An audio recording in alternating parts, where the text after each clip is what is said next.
Alright, so it is a Friday, so there might be some outside noise, but in any case, we're going to talk about uh, rings of fractions. And this is actually really sort of interesting. Like, I actually sort of like this a little bit.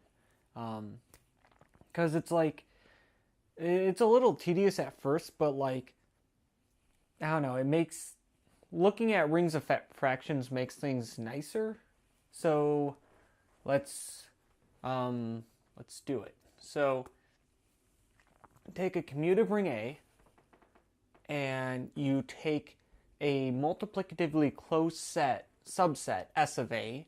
So it's closed under multiplication and it contains 1 and does not contain 0.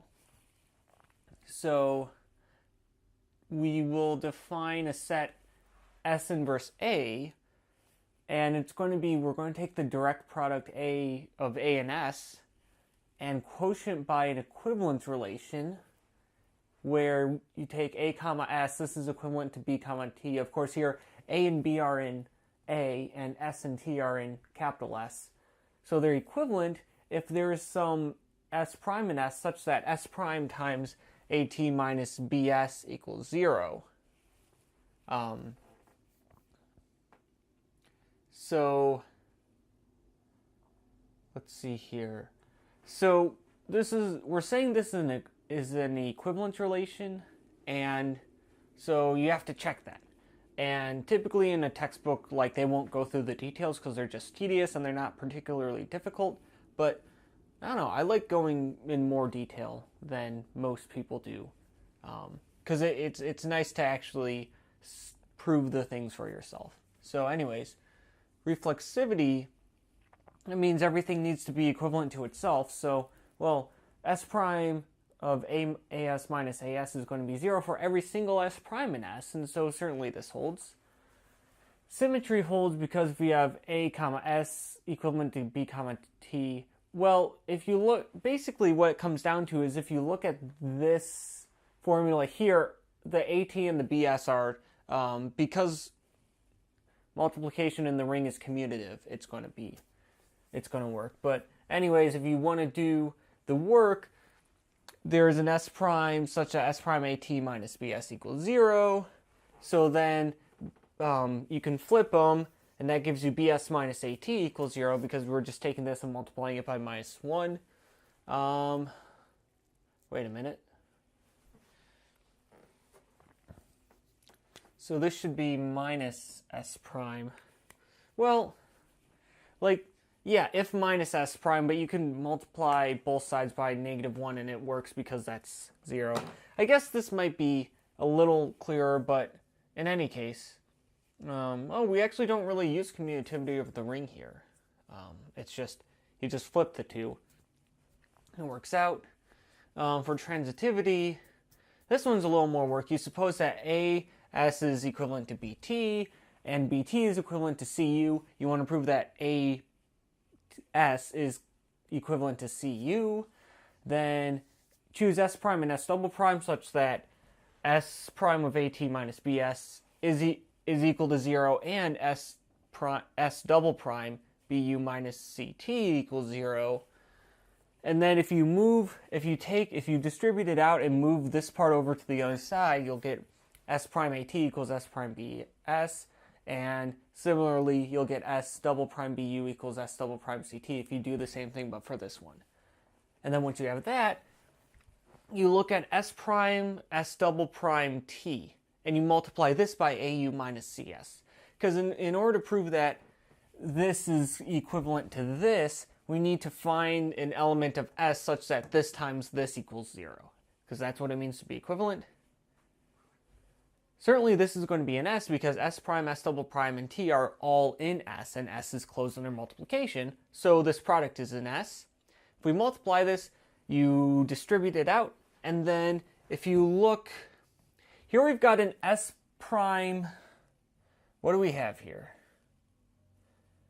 We have S prime, oh, okay, I did another step. So if you take this thing and you move them around, you see you have an S prime AT in the first term and an S double prime CT in the second term, and you replace those with the corresponding things from these equations, and you get this thing. And this is just, well, it's wrong, because one of these should be a minus.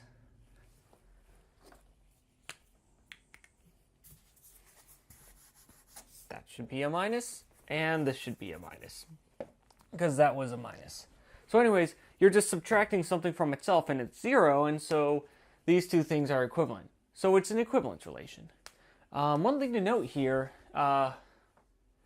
so certainly, I guess I should have mentioned this earlier, but so we say this says closed under multiplication, and we say that 1 is an S. Well, that holds because obviously if you take a set that is already closed under multiplication and you just add 1 to it, then it's still going to be closed under multiplication because 1 times anything is that thing. And also, what happens if 0 were an S? Well, then if you take any two things, 0 is an S, and 0 times this thing is going to be 0, so everything's equivalent. So the reason we say 0 is not an S is because if 0 is an S, then when we do this equivalence relation, we just get, a set containing just one element because everything's equivalent. Another thing, for this thing, we don't, it's more than just AT minus BS equals 0. You have to multiply by some S prime in S. And yeah, that's because of reasons. I'm trying to think, like, if you just look at, I don't think that's necessary if you just look at fractions. Well, let's say if you were to look at fractions like 1/2 and 2/4, then you need S prime times 1 times 4 minus 2 times 2 equals 0. So that's S prime times 0 equals 0. So I think what happens here is that this is more... Yeah. I guess even though this isn't, like, this isn't necessary, like, you could take S prime equals 1 in the rationals, which is going to be sort of like what you should think of when you think of, like, the ring of fractions. It's still, you have to remember that you have to have this S prime in here, even though for some rings it's enough to just use 1 for each instance there. Okay, so anyways, okay, so this is an equivalence relation. So we'll refer to the equivalence class containing this element a comma s by a over s. Just like we kind of, when we say 1/2 as a fraction, what we're referring to is the equivalence class of fractions which could be reduced to 1/2. So like 1/2, 2/4, 3/6, and so on and so forth. So anyways, so we have S inverse A, and this, we've now proven that this is a well-defined set. But in fact, it's a ring if you put the following structure on it. It's basically the same structure that you use for rationals. If you want to add two things together, here, of course, this is all stated using these things rather than the fractions. Is there a particular reason I've done that? Not really. I guess you could have written these using the fraction notation. But there's a... So yeah, you could rewrite these using fractions, like make this a over s and b over t, and just rewrite everything, and that would be fine here, because these are elements of S inverse A. But anyways, so the way you add things is that you make common denominators. So you need to take this thing and multiply it by t, so that you get AT over ST. Then here you have to multiply this by S, so you get BS over TS, and then you add it together to get AT plus BS over ST. So that's how you like think of it. Then multiplication, you can just multiply them coordinate-wise. 0 is going to be 0 over 1, and 1 is going to be 1 over 1. And then it turns out that S inverse A is a ring, and we call it the ring of fractions of A relative to S. And sometimes we'll just call it the ring of fractions of A. I don't know what we'll call this usually. Usually we'll just say S inverse A and not talk about ring of fractions, blah, blah, blah, blah, blah. So anyways, so we gotta verify that this is actually a ring. And typically at this point, like textbooks will say, oh, you can check everything. And you can, but like there's a lot of details here, and so I think it's a lot to kind of push off on the reader, because you're not gonna, at least if I'm reading a textbook like this, I'm not gonna do it, because I'm like, no, this is boring. I don't want to. I don't care enough. Like I trust that someone else has done this and it works. So let's actually do this. So the important thing that you need to check is that addition and multiplication actually preserve the equivalence relation. I.e., if, so let's say you take two fractions, A over S and A prime over S prime, and add them together. You want to prove that what you get there is equivalent to B over T plus, wait, no. You suppose that A over S is A comma S is equivalent to B comma T, which means, so if these two are equivalent, you want to make sure that, like, if you take each of these individually and add them to another element, you won't get different things, because then there's something that's not well defined with your addition operation. You want to prove that if you take, if there's some other element like A prime comma S prime, and you add that to this, then what you get should be equivalent to what you'd get if you took this and added that element as well. So let's do that in detail. So if these two things are equivalent, then there's some T prime in S, such that T prime of AT minus BS is 0, and you can write this as T prime AT equals T prime BS. And so if you take any A prime comma S prime, then what happens if you look at this thingy? So what this is, here we're trying to prove, like this thing, if you see, this is going to be, this is coming from AS prime plus A prime S over SS prime, and this is coming from BS prime plus A prime T over S prime T. So what we're doing is we're trying to prove that, and this is of course going to come from A comma S plus A prime comma S prime, and this is coming from B comma T plus A prime comma S prime. And you want to prove that when you add those two things together, the things you get are equivalent, which means that there is some element in S such that multiplying that element by this whole thing here will give you 0. So let's try T prime. There's no reason, you just sort of play around with it, and you look at this and you think, what could I possibly multiply to this to get 0? What element of capital S could I multiply by this to get 0? And you try T prime, which you get from here, and you get a whole bunch of stuff, and then you multiply it out, and you get a whole bunch of, so first of all, you distribute this T prime out to all of the terms, and then what you can do is you have this, okay, so we know T prime AT equals T prime BS. So here we have a T prime AT in this term, which we replace with T prime BS. We've also got a T prime, is that the only place we have a T prime AT? This, it looks like we keep that the same. This looks like we also keep it the same. And this also looks like we keep it the same. So, does that make sense? Was there anything else we need to change? So this term will cancel with this term, and then this term,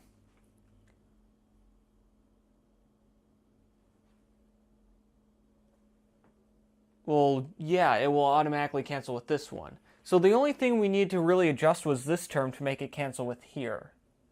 But it does cancel and you get 0. And so the fact that such a T prime exists that makes this 0 means that this thing, which we get from taking this comma this, is equivalent to this thing, which is just this comma this. And that's exactly what we had up here if you look at this. Okay, so these two things are equivalent, but then this is just a summation formula. So we have this sum is equivalent to this sum. So then for multiplication, you take this thing and you multiply by t prime, then you get t prime. So we're going to have a t prime at, which we replace with t prime bs, and then we have a prime s prime, and then that combines with the other thing to give you 0, which means that a prime comma s prime is equivalent to b prime comma ts prime, and well, this just means that this product is equivalent to this product. So that means that the equivalence relation is preserved under addition and multiplication. So like everything behaves well together, which means that that in fact addition and multiplication are well-defined maps from S inverse A cross S inverse A into S inverse A. Okay, so in order for these to be like the operations that you need this to be a you need this, well, it needs to be a well-defined map, but it also needs to be, it needs to map into S inverse A. Clearly it does. And it also, you need an additive identity, and you need a additive inverse for every element. And that will guarantee the existence of, that will guarantee that this gives us a group, that S inverse A is a group under addition. And so, okay, well, I don't do that first. The first thing I do is I look at multiplication. So multiplication needs to be a monoid. Clearly, this maps S inverse A cross S inverse A into S inverse A, because this will be an S, this will be an A. No, that's backwards. This will be an A, this will be an S, because S is closed under multiplication. And this is because A is a ring. And the other thing we need here is, we don't need inverses, but we do need an identity. So you take 1 to be the identity, or 1 comma 1 to be the identity, and that works because you take a comma s times 1, 1, well, that's just as, and similarly, 1 comma 1 times as would be as. And so it's your identity, and so this gives us a monoid under multiplication.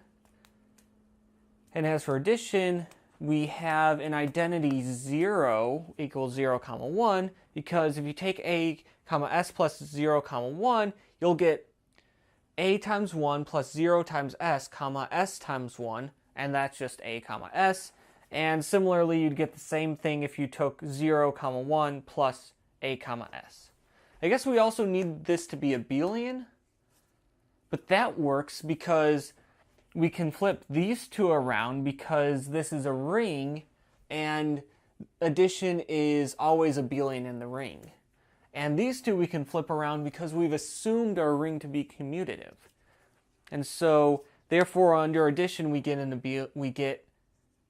abelian composition law, which has an identity element.